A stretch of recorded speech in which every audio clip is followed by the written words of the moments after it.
Welcome to another episode of Above Average Black Men. Yours truly, Chris Pender Sr. Devin Pender. We're here to remind you guys that we're here to inspire and uplift the community. Empower, inspire, uplift the community. I was about to say, I missed something there. And always, like, follow, subscribe, share, and comment. Interact with us. If you got any topics, let us know. Yeah, ring the bell, let us know, man. So tonight, we're going to be talking about sports. I want to take a second, though, on a serious note, to our condolences, man, and our prayers to individuals in Georgia who suffered yet another mass shooting. As America, we talked about Make America Great Again last week, as once again we failed to pass legislation, to kind of make tighter gun laws. And I feel like anyone can agree on both sides. This is a horrible tragedy, and like you said, prayers and condolences to those people down there. But for me, it comes down to when is enough enough? When do we stop saying that? Stop talking about the tragedies, and when do we do something? About what's actually happening. How many more kids got to die, man? That's the sad part about it, is how many more children, have to die. While we're trying to figure this out. Yeah, just the senseless violence when it could be prevented in, a number of different measures. Yeah. So again, prayers go out to them, everyone affected, and just hope we can get a hold of this situation. And as we segue into our topic tonight, we're going to talk about sports. It just kind of also, as the Eagles kick off the season, everybody's highly anticipating, the Sixers and, the Phillies are doing well. That it is a game. Yeah. I think, sometimes we lose sight of that and we get so into it, and we want our team to win. We do, but it's still a game. And I think we have to take time out to remember that, and as human beings who play this game. Yeah. So on that note, my first disclaimer is this dude over here is a Patriot and a Phoenix Sun fan. So anything he says, I'm putting a disclaimer on now. It's not the views of the show. Listen, I'm going to be fair, honest, and objective. So, I still watch a lot of Philly sports, even though. So my question I posted was, is it a great time to be a Sixer, to be a Philadelphia sports fan? I feel like depending on the sport. Well, I mean, the Phillies are going to look like they're going to be in the playoffs again. Yeah. They're a legitimate World Series contender. Mm-hmm. This is I've never seen, as much offensive talent the Eagles have now on this side of the ball. Still not sure how many people they can stop. But this is the most offensively talented team I've seen and I go back a ways, the Eagles have had. And in a league where there aren't many dominating defenses, it bodes well if they can get a stop. And the Sixers, I think the Sixers, to me, and I've been a fan forever, always seem to do just enough to tease us. They do just enough, to make us think they're serious contenders. And then, something happens. So, they let you down. You always get let down. The same thing every year. Yeah, well, I mean, and I don't know. So we want to start. We want to start with the Sixers. We want to start with the Eagles. Where do you want to start at, man? I say start on a positive note with the Eagles because I feel like they're a real contender. The thing about I've been an Eagles fan for my entire life, man. It's always been my number one team. So I've seen the heartbreak. I've seen when Tampa Bay came here, this before your time, and Tampa Bay had never won a game in cold weather, and the Eagles were playing at the Vet. The Eagles had never lost to Tampa Bay at the Vet. This is a playoff game. We go to the Super Bowl, and Tampa Bay beat them. The first time for everything. And then Tampa Bay wanted to win the Super Bowl. Yeah. So it was just interesting, though, how, things. So I've been here for those things. I've been here through the 5 NFC championship games with Don McNabb and the Eagles, and they finally pushed through to get the Super Bowl with T.O., and, they should have won the game. And again, they just ran out of gas at the end of the game, man, and they didn't pull it off. They did win it since then, but then you go back to last time they were in the Super Bowl against Kansas City. Heart-wrenching way to lose, man. So I'm kind of accustomed to it. But this team right here, and I got to say, on paper, offensively, is the best I've ever seen in Philadelphia. I think you'd be hard-pressed to find a better team, even if you got all-stars. If you got the best player from all of the teams to put them on offense, I think this team would stack up pretty good. Yeah, I mean, offense really isn't the issue, in my opinion. You said start positive. Yeah, I'm starting positive, but I'm just saying at the same time, the reason why they started off 10-1 last year. Am I correct? Yeah.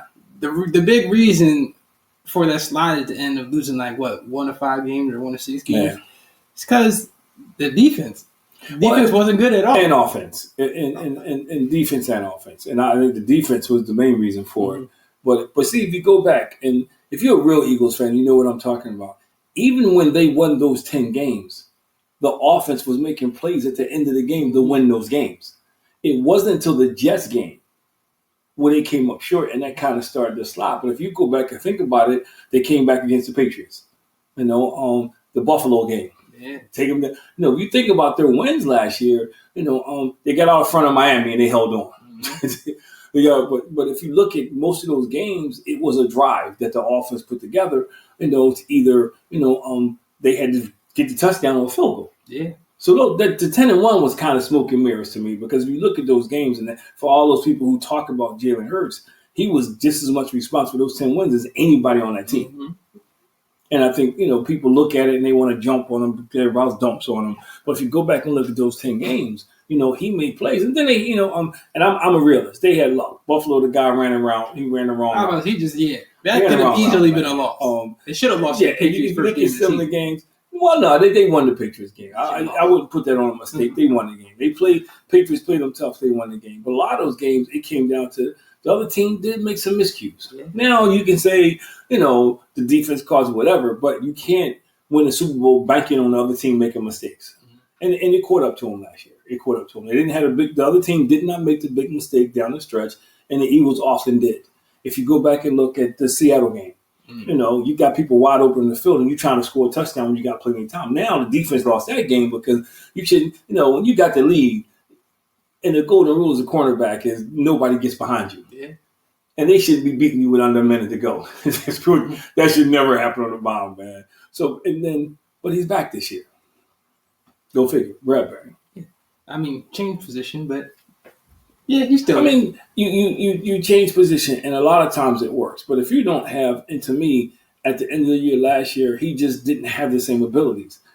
I don't see how changing the position helps. Now, my point is, because if you go back and let's look at the games Eagles lost last year. If you look at some of the games they lost, the other team's safeties made big plays down the stretch. How? Because they played center field. Mm-hmm. They were able to help out on the deep pass on the side against A.J. Brown, against Devontae Smith. Bradbury can't do that. And that's what happened with Blankenship last year. Mm-hmm. When they ran at him, he was great, getting up in the box, making tackles, and then he started missing tackles, but he couldn't go sideline to sideline. He couldn't he was always 1 or 2 steps too slow to get to the deep ball. So now, because you got to figure, you got tight ends running for 440s. Mm-hmm. So your safety got to be able to move now. Speed everywhere. So the same matchup problem that the Eagles are going to cause this year when they're healthy, because you got Goddard, you got Dotson in the slot, you got receivers got speed to burn, it's going to be a nightmare. But that's against safeties with decent speed. So imagine you got a guy like Bradbury who can't run. That's part of the problem was he got old. And receivers are getting faster and faster every year. Yeah. I feel like, and Shannon Sharp says this a lot, never accept anything in a win or never accept anything in a loss that you win in a win or vice versa. And I feel like that speaks a lot of volumes about the Eagles. A lot of those problems, like you said, were in those 10 games that you won. But that doesn't really matter because you won those games. A lot of Eagles fans didn't really look at that. I think for fans it didn't matter. But as a player, and you win.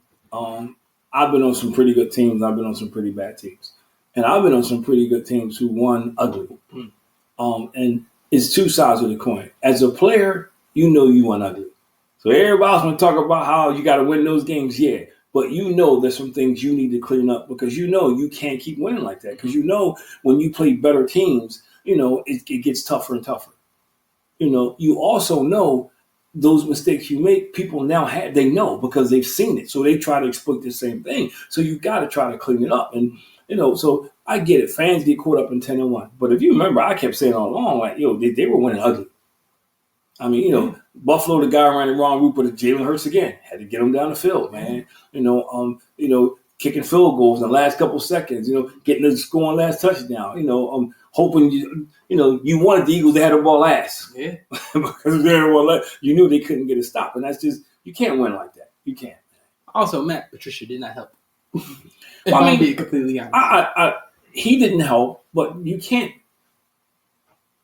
You got the same players making the same mistakes. So just because you switch defensive coordinators in the middle of the season and you run the same players and you try to run the same scheme, it's not going to change anything. They weren't executing. It wasn't like, they were just missing plays or ball bounced this way, ball bounced that way. No, they weren't tackling worth a dime.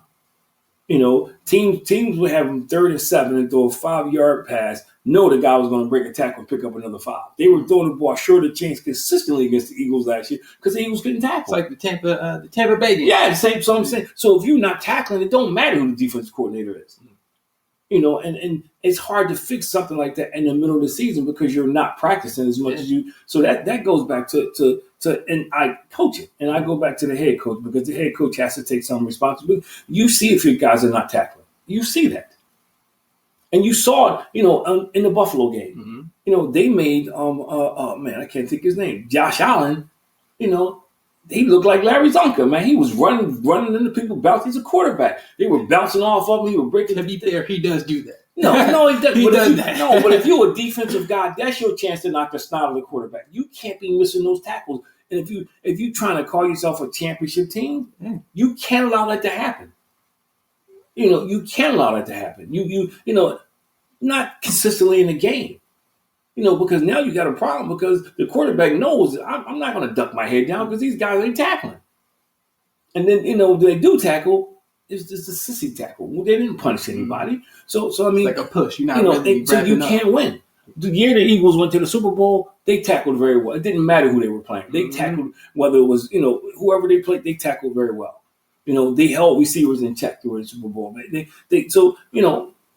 I hear when you say somebody do it, but you can't allow them to do it too if you're trying to win. Yeah. And it was just too many drop balls.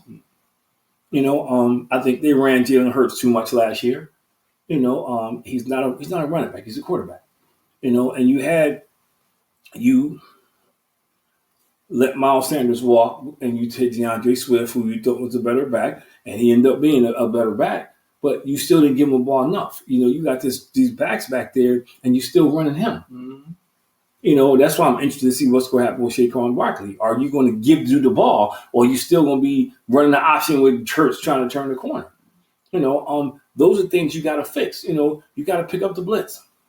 There were too many times there were free rushers. Too many times. And I'm sitting home looking at TV, watching the guy walk up to the gap. Yeah. So if I'm seeing it, how are you not seeing this? And the one thing about the Eagles, if you're an Eagle fan, you realize they succumb to the same blitz all year long.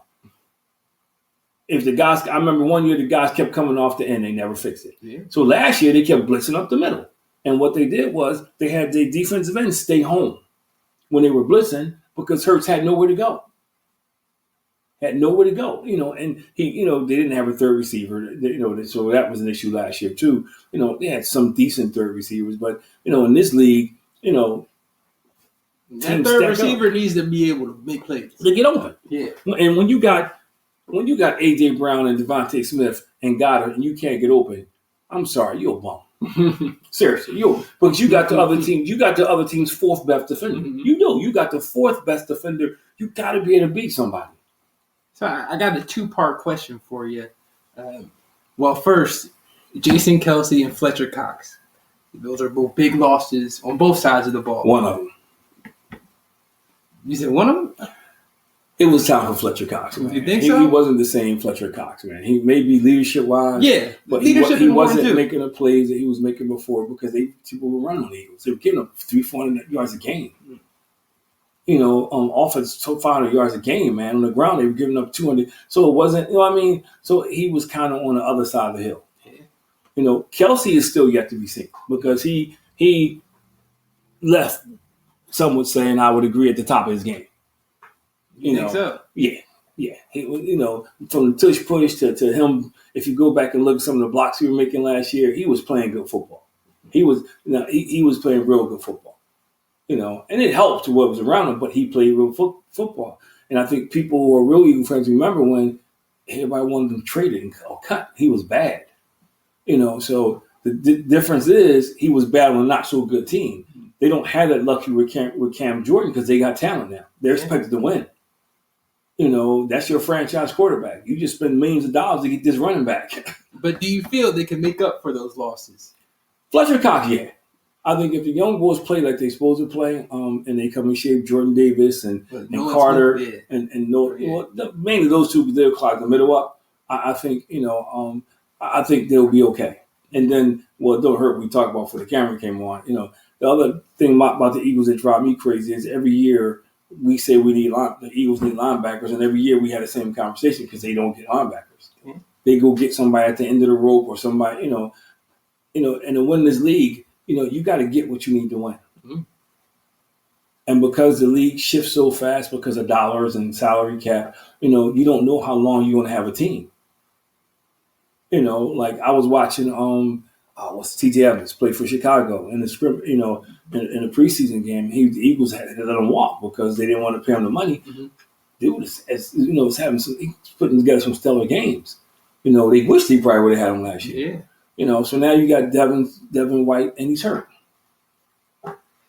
So now you're back to Nakobe Dean who's been hurt. Mm-hmm. And hasn't lived up to his expectations. So I just think once again you go into the season with question marks at the linebacker spot, and at what point is like the Phillies and closers? At what point do you fix it? At what point do you go get what you need, and move on? And they failed to do it. I hope I'm wrong, but I think Slay is old. If you watch the games last year, he didn't tackle over Dom either.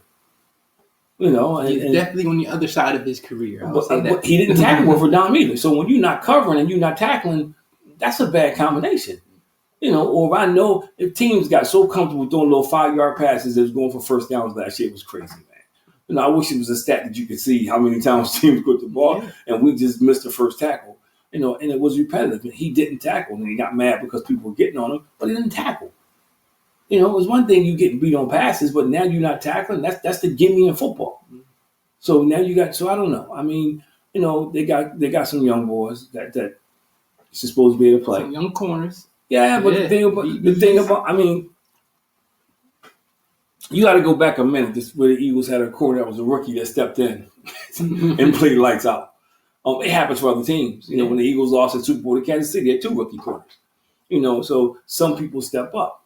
But I mean, and the other thing about that was Kansas City put so much pressure on people offensively that you felt like you had to score. So you weren't exactly, you were pushing the ball down the field. So you kind of played more into a rookie that's pretty good, because he had fewer things to worry about. Because now 21-0, they throwing the football. Yeah. You ain't worried about no screens. You ain't worried about no traps. You had to think about all these different plays. Just don't let them get past me. It kind of changes the complexity of the game. And Kansas City does it. That's the kind of offense they're going to have this year, but you got to cover. Mm-hmm. You can't let teams throw a ball 5 yards and consistently get a first down. You can't. And then you got to have a pass rush.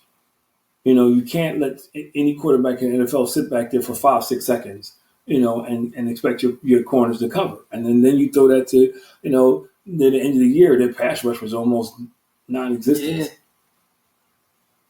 Yeah. And again, because, Jordan Davis, and Carter, they were out of shape, not ready to play. And I blame coaching on that because when these young guys come in, you're going to need them, And then they had Nolan Smith, who we heard all this stuff about him, but he didn't play. Yeah. So now, was it coaching or what? Was he just not ready?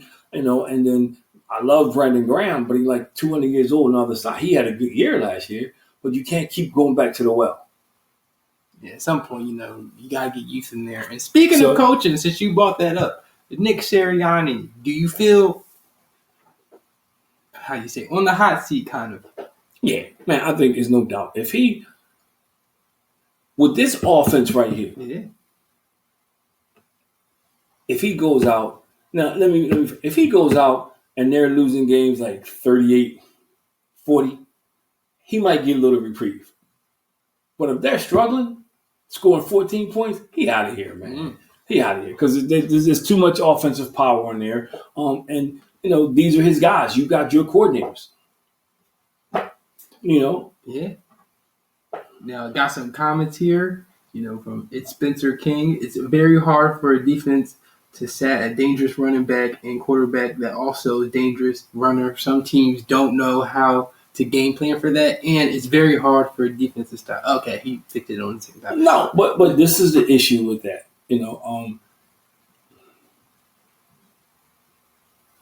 With teams with that kind of talent, you got to have an offense, though.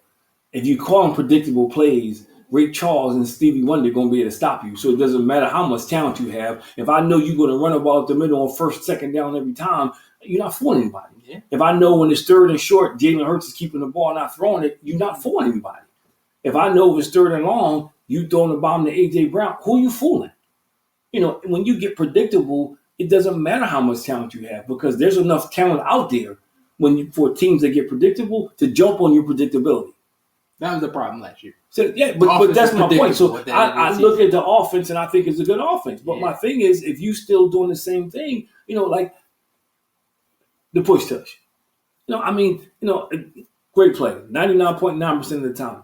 But this is the part nobody talks about. How much wear and tear on Hurts' legs did that put on him? And everybody kept talking about he wasn't the same. You pushing 300-something pounds, and then you got 300-something pounds pushing you that way. I don't care who you are. You did it over 17 games. That's wear and tear. Over 17 games, and that's not counting the times you get sacked, you get hit, and so I think those are other factors in the game. When you got talent, you got Swift. Swift should have been getting the ball 20 times a game at least. A.J. Brown is not to get every deep ball. You didn't use Goddard a lot last year in the middle of the field. You didn't do that. You had Devontae Smith is a number one on most teams. You got to get him more opportunities, especially if they're going to double up A.J. Brown. So those are the things where I don't care how much talent you have. If you keep playing to the other team's hands, it's what you want to do.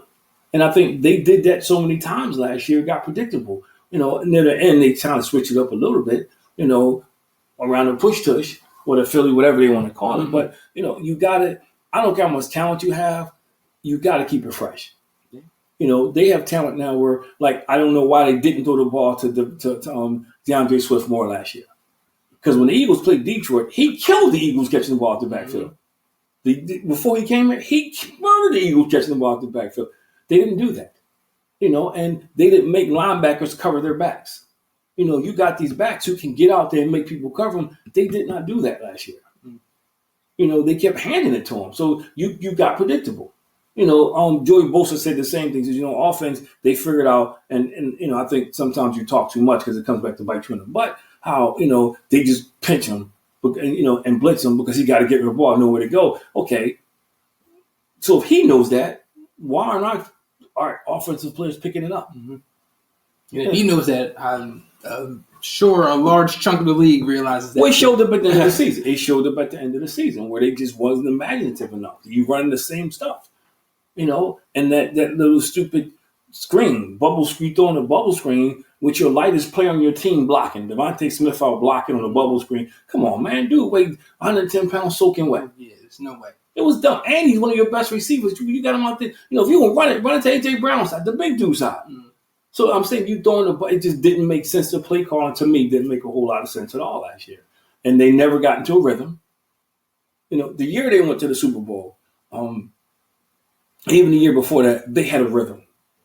The offense was rhythm, boom. They got the ball, man. You almost expected a 10, 12, 13 play drive unless they scored quick. You did. You didn't know whether they were going to throw it or pass. They had such a mix in there, man. And then all of a sudden last year, it's almost like they got a high school playbook and they tried to run this high school playbook. I guess somebody said we need to take fewer risks. And it was a vanilla offense. And the more they played it, the more teams picked up on it.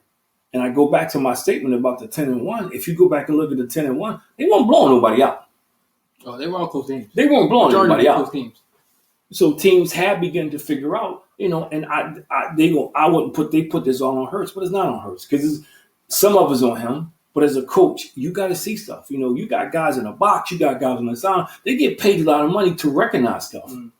When they looking at film, somebody should be seeing this is what I'm starting to see. We kind of forcing the ball to A.J. Brown too much. Devontae, you couple games, you forced the ball to him. I mean, Hurts and Devontae's running wide open in the middle of the field. Or why don't we send our receivers deep and just flip it out to Swift coming out the backfield? Enough teams did it to us, to the Birds. So those are the things you got to do. You got to keep it fresh, man. Yeah. And players are so much faster and so much better. You got to have quick hitting offense. You can't have those plays that's taking 3-4 seconds to develop now. They just don't work. Mm-hmm. Now so just a quick question: how many wins do you think the Eagles are liable for this season? Oh man, I think out of 17 games, I would be, if they don't win at least 11. If they don't win at least 11, man, I think anything less than 11 games is vastly. I'll be vastly disappointed, man. You think 11-6? And I think 11 is not good. I mean, it's good, but I think based on the talent they have, they should be winning 13 games. Mm-hmm. The talent they have on offense, they should win 13 games. I'm telling you right now, Week 6 is going to be tough. Who they playing Week 6? The Browns. No. It's the best, arguably the best defense in the league. Yeah, but there's one thing I say about them. This offense right now, I don't see how teams match up. I don't. I mean, because if you got all your offensive players out there, most teams don't have 4 good cornerbacks. You got to have 4 good cornerbacks, or really good safeties. Because now you got Devontae Smith, A.J. Brown, you got Dotson, who's a track star in the slot, and then you got Goddard, and you got Saquon Barkley who catches the ball at the backfield. Mm-hmm. Offensively, I don't think they're going to have, if Hurts is on, have much of a problem. The key to, like you said, is going to be the offensive line. Because they're going to try Cam early, man. They're going to come at him early. Yeah. It's a very interesting take. They're going to come at him early, man.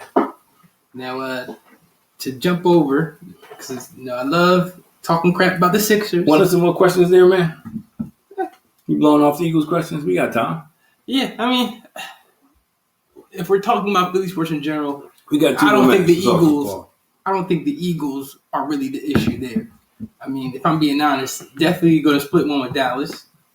That's going to be one. Yeah, that's always. Should beat Washington twice, but you never know. Yeah, nah, they should beat Washington. If they want to go to, they got to beat Washington twice. The Ravens will be a tough game. They got to beat Washington twice. They got to beat the Giants twice. They're going to split with Dallas. To me, the Ravens are going to come down to who's the healthiest team. Cincinnati's a tough game. They should beat Jacksonville. Nah, Cincinnati game is going to come down to that's what the Eagles defense is going to be in the road, man. You know what I mean? Yeah. The Eagles defense is really going to be challenged because I don't see Cincinnati stopping them offensively. That one, no?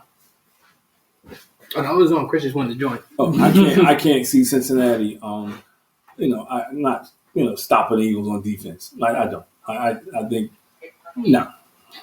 That I find highly unlikely, man. Hey. He let you on. I wasn't gonna let you on. Can you hear me? Yeah, I can hear you. Good. Just in time to hear that Eagles talk. People in the comments putting nonsense. That's all talking about the Dolphins and Washington. Hopefully that's not saying that you like Washington, but they're starting a rookie quarterback. I'm not sure how much has been said about the Eagles. I'm just getting back to Mexico. What we said was, see, to me, it's not even about those other teams. The Eagles have more. If you're a football fan, you have to recognize offensively, the Eagles have more talent than they can line up more talent on the offense than pretty much anybody in the NFL. Yeah, they definitely can. So the defense was so bad. Well, we talked about that, but offensively, yeah. But this is now an offensive team. This is not back in the Eagles team built on defense. This team is built to score points and slow people down. But the same 2 people you mentioned, I mentioned. I said the same 2 people that. Well, Bradbury's not going to start.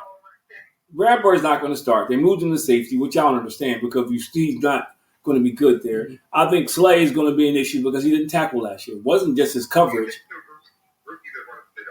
Yeah, but see, the thing about rookies, you just don't know. You don't know. You can put them out there and hope the best, but then you just don't know. A lot of times the 4th and 5th round picks become Pro Bowls, and some of the first round picks become busts. So it's just hard to tell. So to me, people talking about those other teams, I think it's great, but I think only the Eagles stop the Eagles. That's how I look at it. Only the Eagles can stop the Eagles. How do you guys feel about that Bucs game? I think it's like week 4, week 6. I was going to ask, did y'all kind of go through the week one? No, yeah, I got the schedule. You got the schedule up, and I told him 11 wins would be disappointing to me. I think they got to win 12, 13 games. Yeah. 11 would be disappointing. Yeah, 11-6 don't cut it for me, man. I think we have a tough schedule. I think our schedule is pretty tough. I do think that the NFC East is funny. Even when we feel like a team that's a clear runaway winner, it's still somehow competitive. But this is do or die. This is the Eagles. No, they cannot. Anything under 11 wins, even 11 wins may get due fired. Even 11 wins, because this team should be better than 11 wins. This team, and this is his team. He can't blame anybody else now because he's in the mix. This is his team now. You can't sit here and say, you got the offensive coordinator you want, the defensive coordinator you wanted, you bringing in players. So now it's on him. It's on him. And it's funny. He definitely could be fired because it is similar to Doug Peterson in a way. Like Doug Peterson got us to the Super Bowl one, and then it was over after that.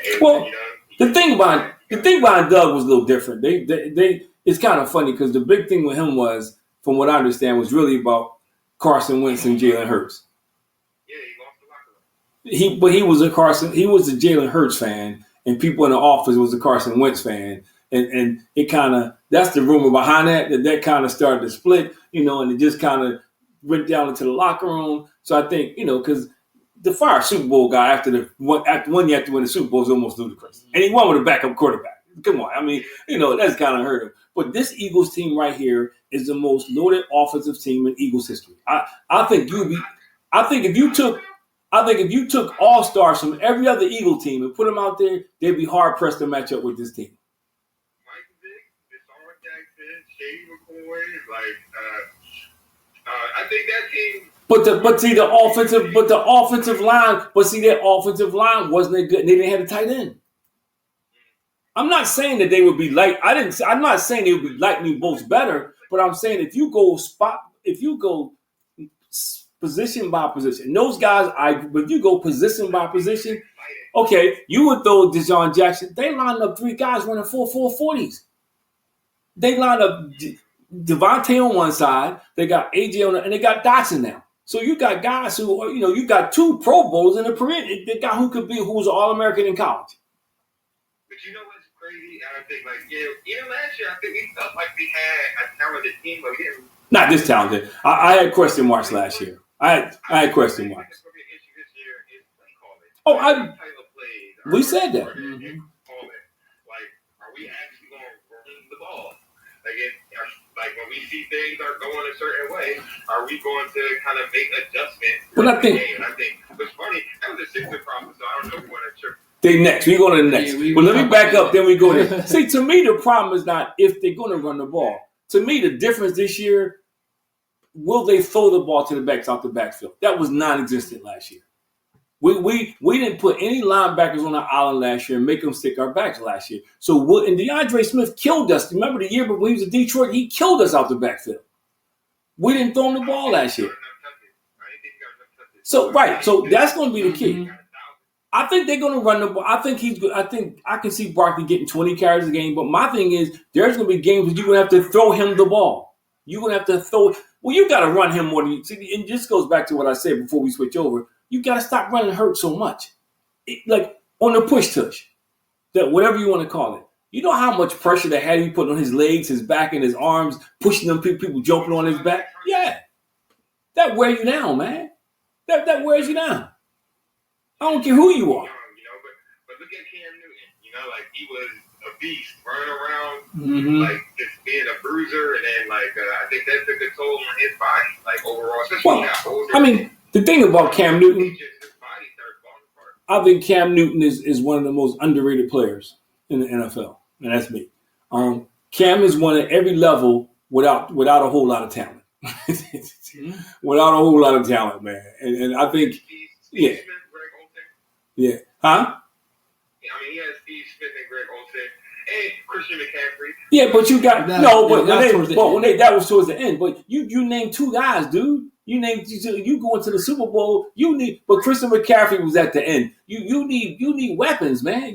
This is why the Eagles lost with Buddy Ryan and Randall Cunningham, because Buddy Ryan's favorite thing was the defense is going to play a great game. I just need my quarterback to make 2 plays and we win. You can't win like that in the NFL. Because, the further you get, they start to clamp down and they adjust. And the players are getting better and better. So those days of you having 2 guys that can dominate, no, guys are getting. You got linemen running down people now. Yeah. So that's my point. So I think if the Eagles, to me, the key to the Eagles season is, and you said it, 1, how well they adjust on offense. 2, will they throw the ball to him out the backfield? And 3, you got to stop forcing the ball to A.J. Brown. It's too much talent on this team to be forcing the ball to him all the time. But I think it's that balance of that's your guy. That's our guy. No, but he can still be the guy. But when it's 3rd and 11 and 3 guys sticking him, you don't throw him the ball. I don't care. He's the guy. You got Devontae Smith who could be a number 1 receiver somewhere else. You got to give him a shot, and he's proven he can win the 50-50 balls. He's proven that.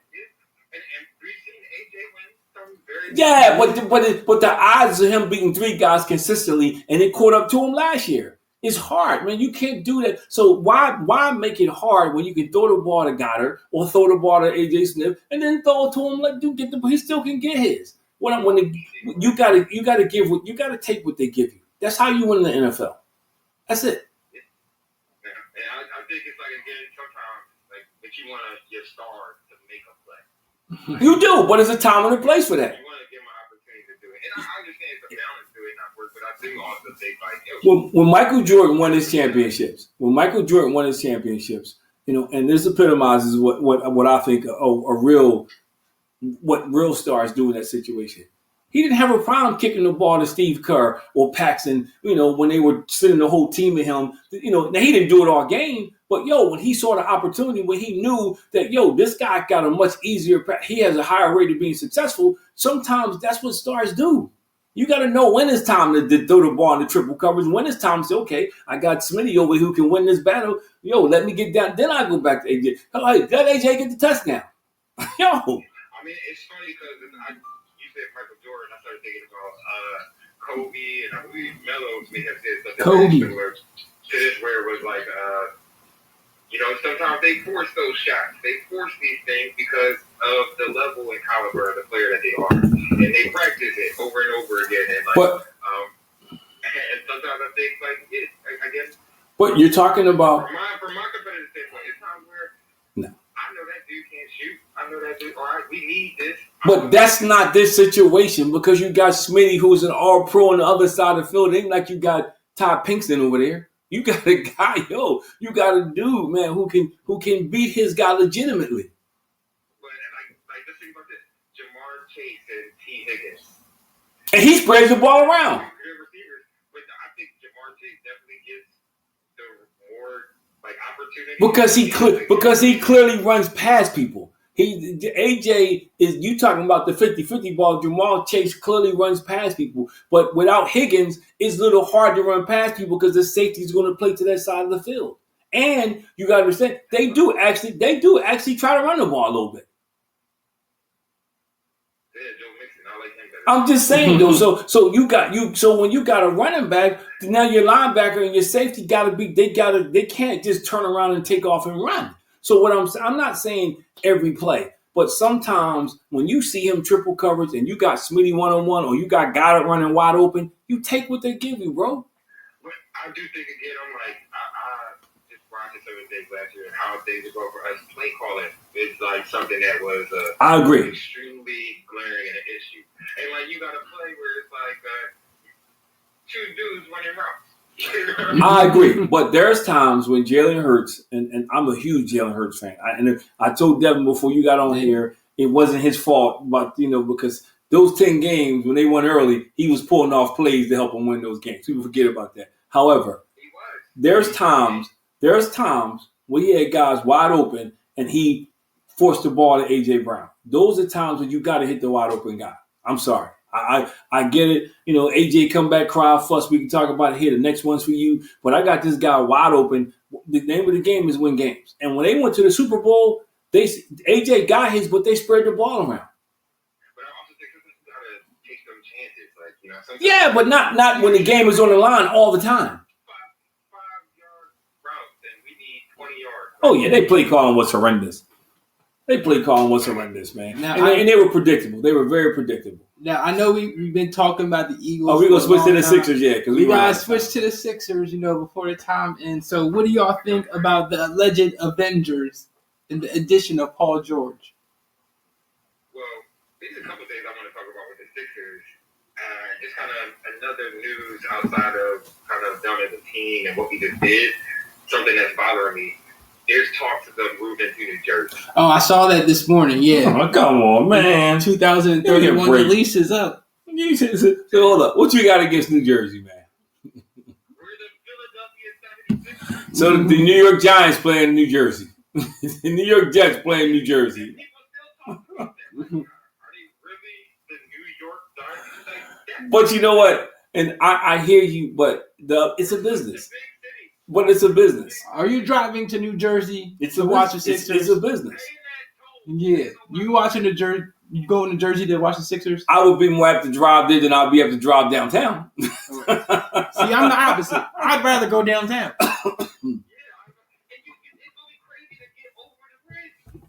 Oh, and it's not going to be crazy to get downtown? No, I'm not for it. But I do understand it's a business. And they pay rent to the Flyers, man. And you kind of, you're at their mercy.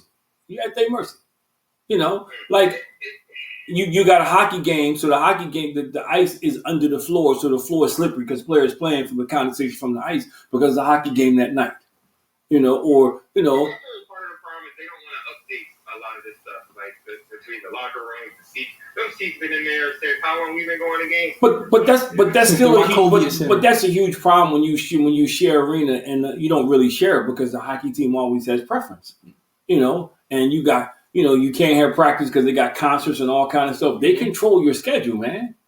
So I get it. I understand what you're saying. I'm a diehard fan. But I do understand the business aspect of it. Like to me, if you want to really press the issue, they should put it downtown. I think most of the major cities, the arenas are downtown. Mm-hmm.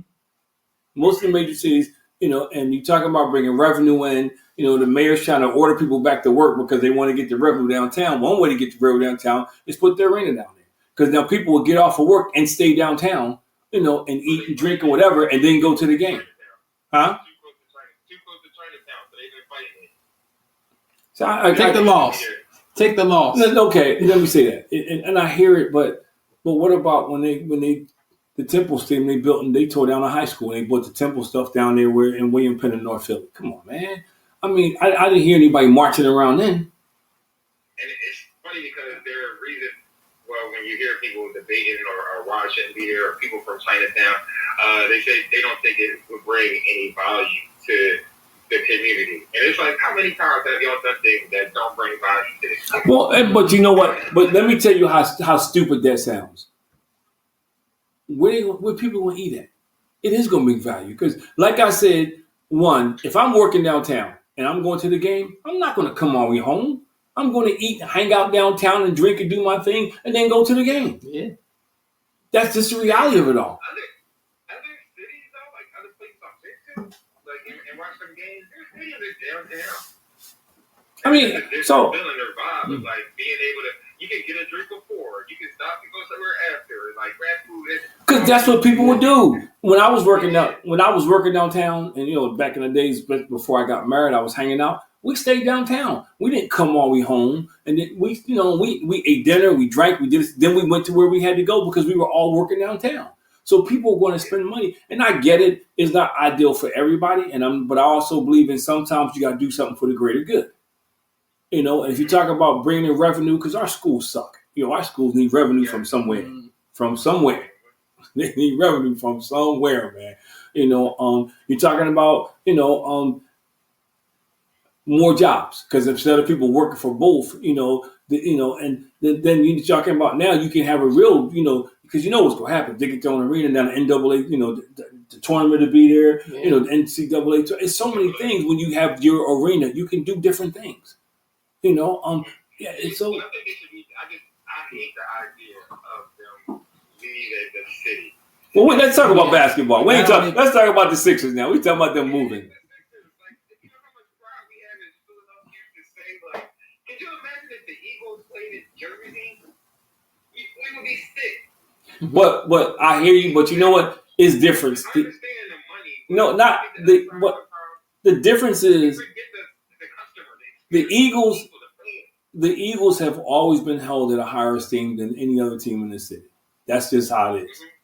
As long as I can remember, man, the Eagles could be 1-16, and they still walk around singing "Fly, Eagles, Fly." I mean, they sell out. They just been, as long as I can remember, they've been consistent, man.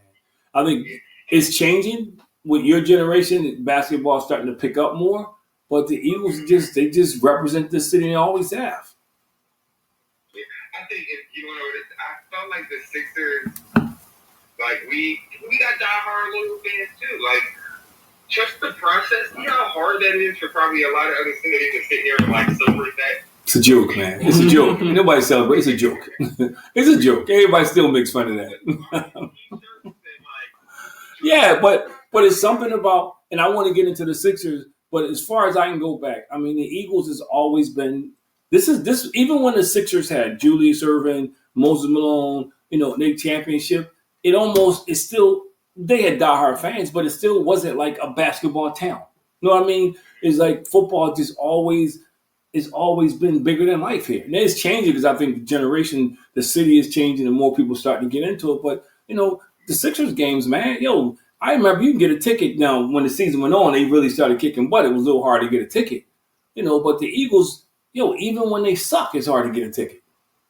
I mean, but football is kind of like that period everywhere. Yeah, but in some places like Los Angeles, football, in Los Angeles is the Lakers. In Boston, even with the Patriots, is the Celtics. I mean, some teams, when you think of the city, you think basketball. You're talking about longevity.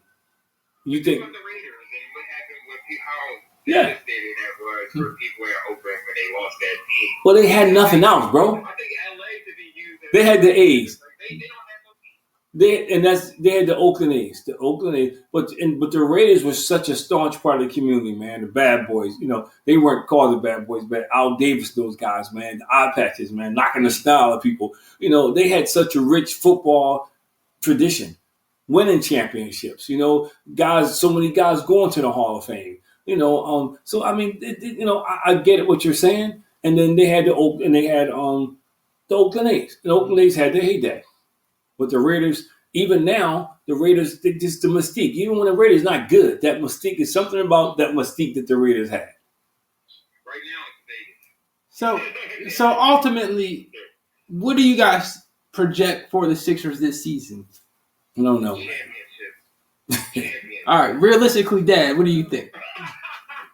I think Rich. I think he had too much tequila over there in Mexico. Did you eat the worm? I think. Let me say this. I've been drinking water all day today. I ain't talking about today. I think they have the capability to be a championship caliber team. I just think it's too many question marks. For one, you got two of your big three haven't played the full season in probably the last 4 years. So that's an issue, especially if they miss time at the same time. Nick Nurse, hopefully he's better than Doc was. You got to play your own play. But I'm not talking about coaching wise. I mean, you got to play your young players. You cannot wait till you get to a spot where everybody hurt, and now you're throwing your young players out there in the crush. You got to play them during the season. You got to Ricky Council those guys. You got to get them exposure and some meaningful minutes. Not just when you're up 40. It's an 82-game season. And I think this is the part that I know people are going to disagree with because I got into a big discussion with someone else about this. You got to get up on Max. This is your team, Maxie. This is your team. And I remember when Miami won, when Shaq and Antoine Walker and all those guys, they all said the same thing. They realized that they were good, but D-Wade was the alpha dog. So in crunch time, that's who we going to run our offense to. And I think they got to do that, man. To me. And I know they can win a championship. I like how they're building the team, though. Yeah, but I'm tired of saying that. I'm tired of hearing that. We were talking about that, too. I'm tired of saying it. I'm tired of hearing that. We say it like every other year.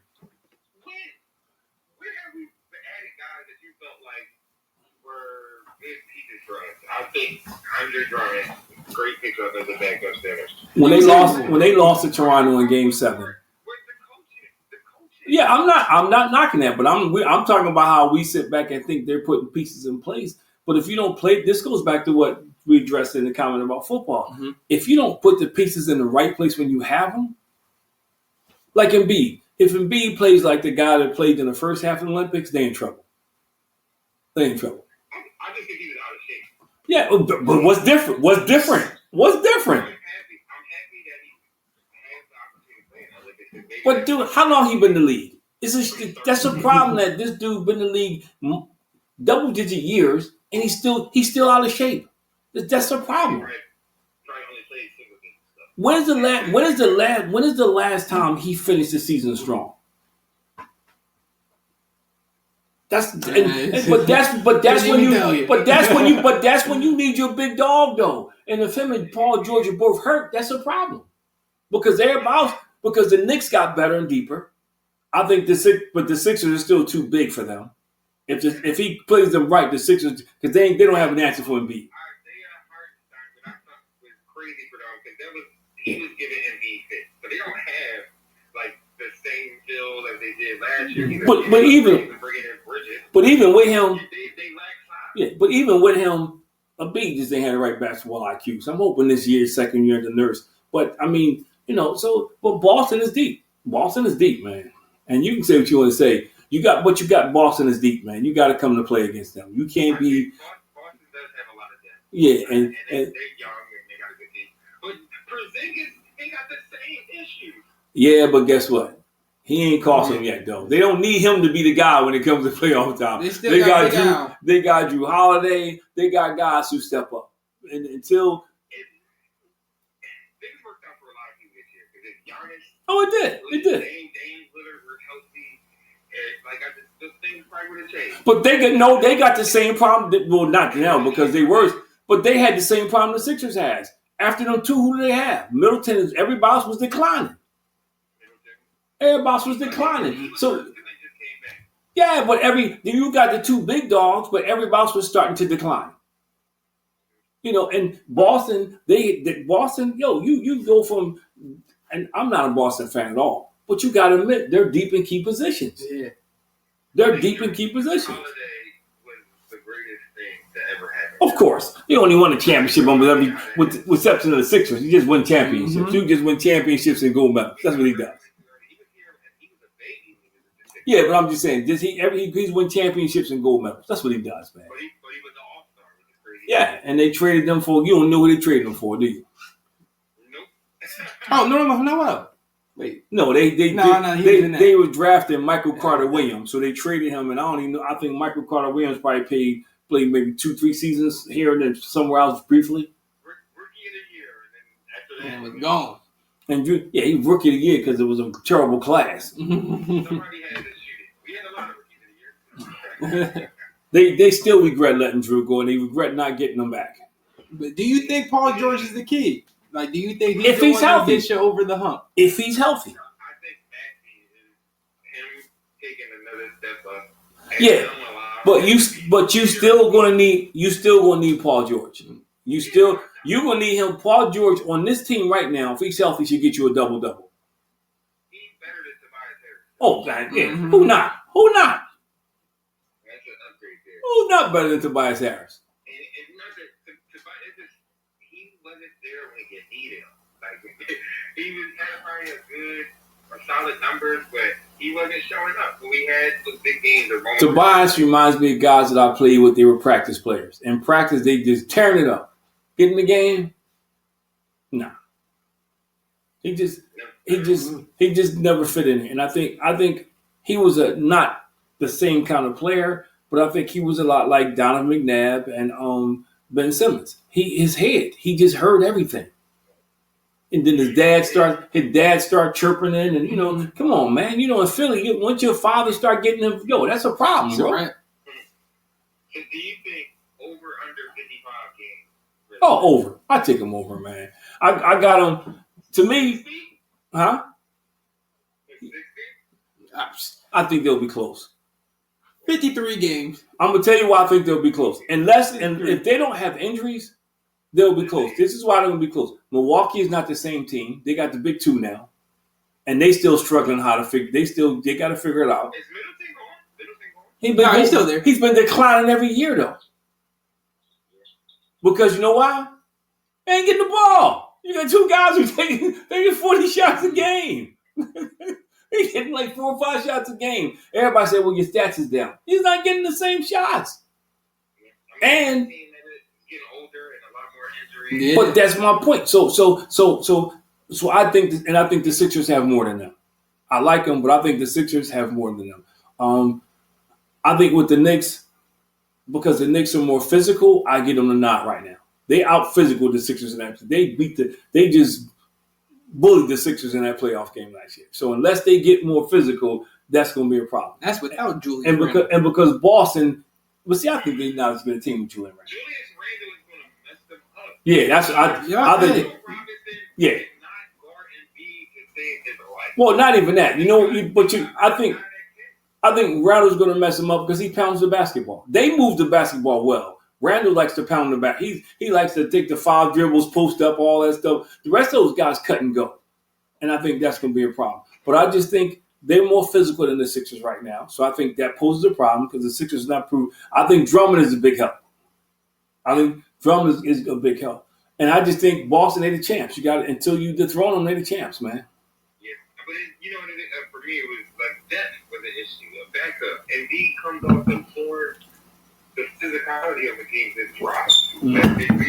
But in my head, I remember when the Sixers lost that game, I remember how they got 3 offensive rebounds and Embiid didn't touch the ball one time, and they just pushed him out the way like he didn't exist.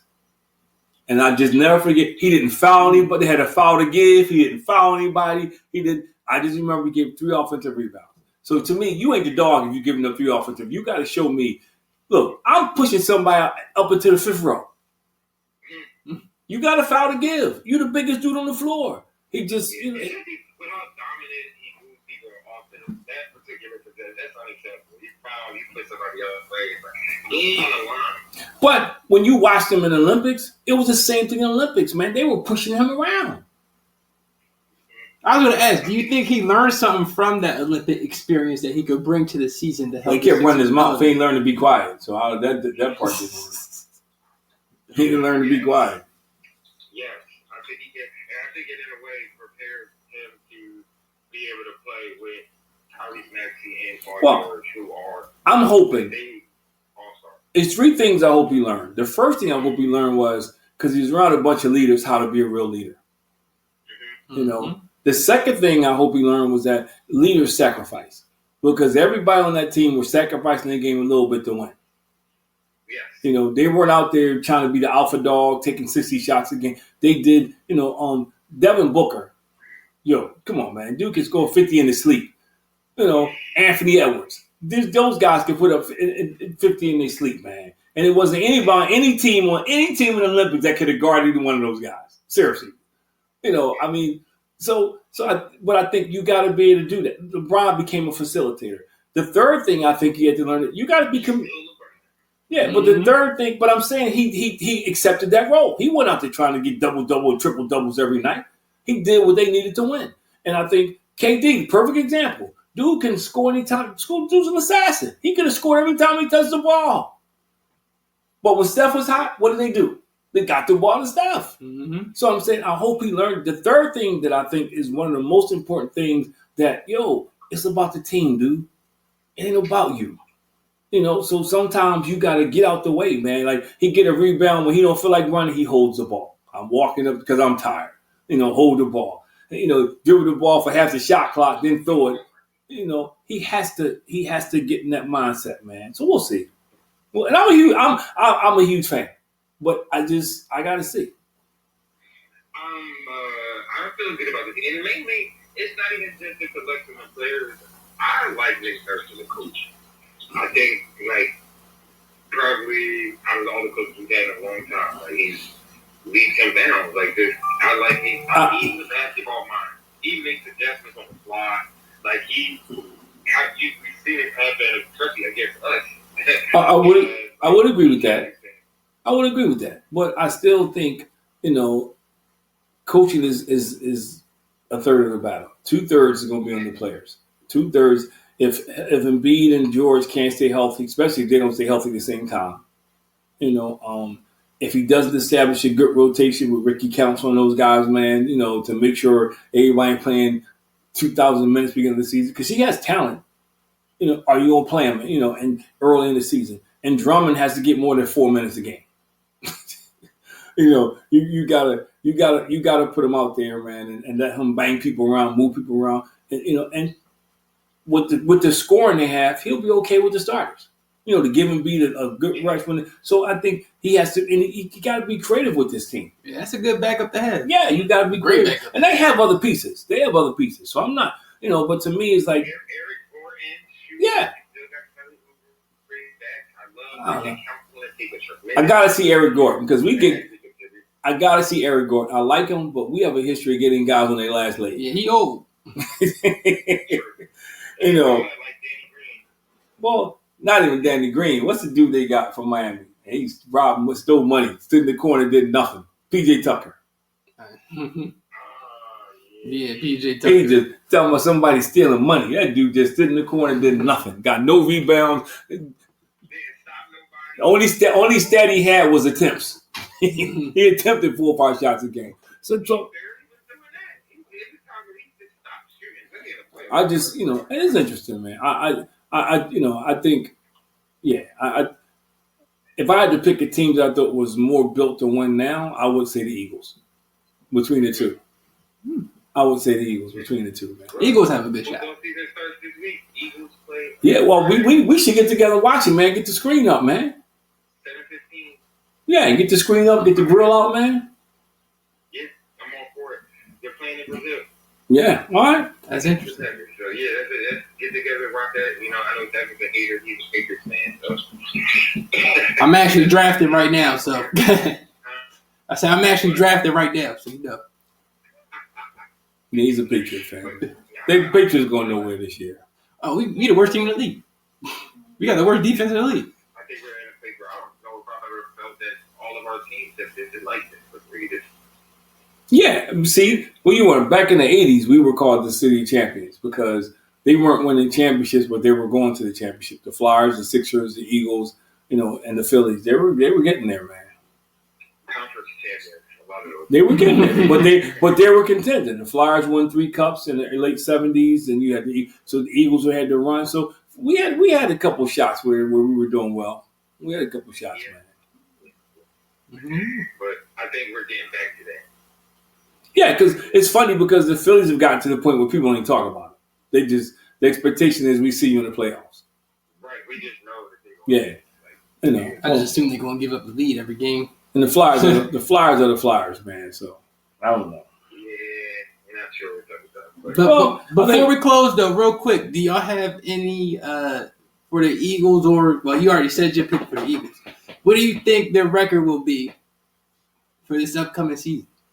Or if you want to say any scores for the Green Bay and the Eagles game, that's cool too. I like that. So I think that it's funny that he would be disappointed with 11 wins. Like that's the area in which I'm thinking like.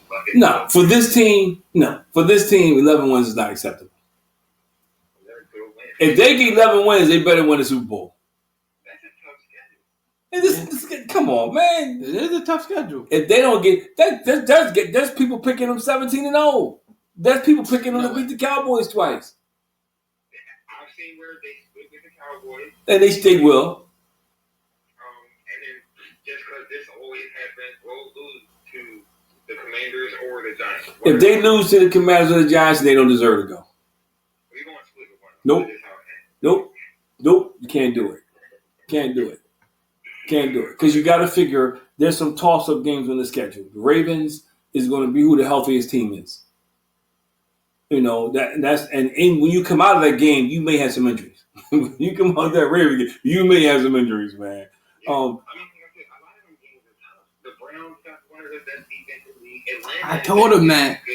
See, the Browns have a good defense, but I look at the Browns and I look at how they struggle with Kansas City, and I think the Eagles' skill players are better than Kansas City skill players. I didn't say Patrick Mahomes. I'm talking about the receivers. I'm not saying tight end and quarterback. I'm not saying tight end and quarterback. I'm talking about the whole package. I'm talking about the whole package. I'm talking about if you look at Kansas City receivers right now and look at the Eagles receivers, and Mahomes is in a class by himself. Patrick Mahomes is in a class by himself. So I wouldn't even put anybody close to him. And Kelsey is playing like he's slowed down last year a little bit. He's playing like some football though. I mean, big games you got to watch him. But I think they gave the Browns fit. So I think if the Eagles offense shows up, they can beat the Browns because they got to. Chris, you got to have, and I just told them before you got on, when the Eagles are healthy, you got to have 4 good cover guards out there. You can't have 2, 3. You got to have 4 because you got to cover Goddard, Dotson. Yeah, I know, but I'm saying so. It's not many teams in the NFL. It's not many teams in the NFL with 4 good cover guys. But I think now with Myles Garrett, he gets to the quarterback better than anybody in the league. So I think, you might have. He sure did. Well, we talk about that. We think Cam. We do think Cam, but I also understand this. You just can't go run up still full speed because Hurts is going to be healthy, and you got Barkley now. You can't just. You can't just go flying up, because you know what's going to happen. They're going to start throwing up. That's what I said. If you throw the ball to the back, you're going to start throwing it over his head. Mm-hmm. Yeah. I just think, again, I'm not saying that we're for sure losing games, like losing that game.